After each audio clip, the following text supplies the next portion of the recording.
$8 billion are about to be sent to Ukrainian neo-Nazis. I am not kidding. My name is Jose Vega. I'm running for Congress in the 15th Congressional District, and yes, you heard me right.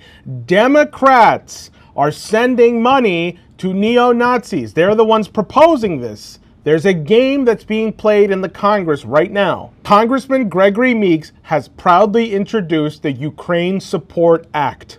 He wants to send $8 billion that we do not have, that we will have to borrow to spend in order to help NATO in its war against Russia. This is genius, isn't it? So we're supposed to keep funneling money into what's become an expanded NATO conflict with Russia, including British, American, and other special forces that are on the ground there now, even as Russia moves to the final phases of the war. It's winning on the battlefield and in the air. See, the British media is saying the opposite.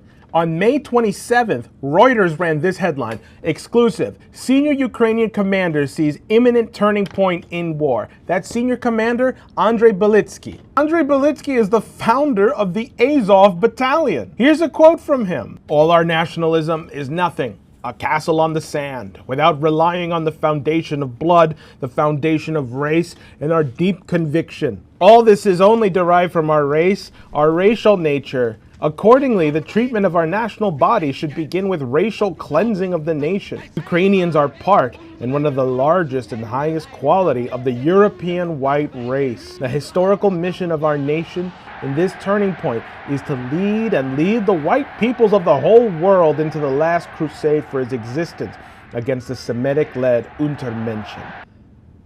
That's who Meeks and undoubtedly my idiotic opponent Richie Torres want to send the $8 billion that we do not have.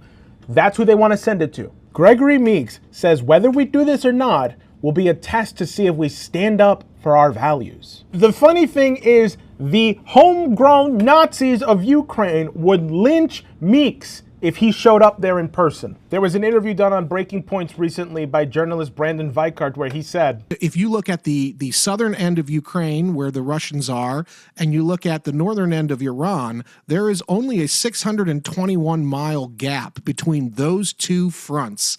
So if things continue as I suspect they will, I do not believe there will be any deals in either war. If things continue, you could see the ultimate coming together of those two conflicts in a true world war. And that's what I've been tracking, and that's what I'm afraid of. Does Gregory Meeks or Richie Torres know where Ukraine even is on a map? If you're seeing this, ask yourself something. Is it really smart to be giving money to Ukrainian neo-Nazis when the war is already lost?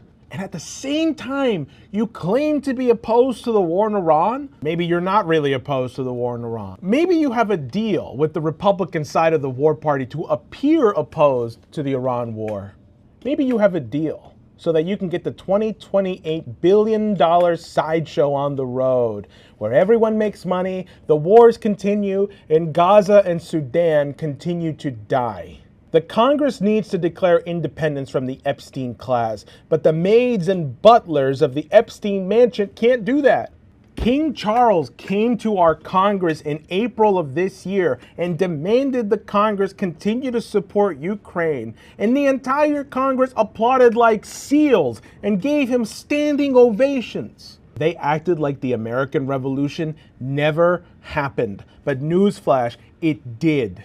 This year marks the 250th anniversary of the founding of this country. And now is the time for all good women and men of this country to unite and abolish the war party and abolish the Epstein class. I'm not meek, I'm not rich, but put me in the Congress. And we won't be giving billions of dollars to people who would prefer to lynch the Constitution, and you along with it. Declare your independence now.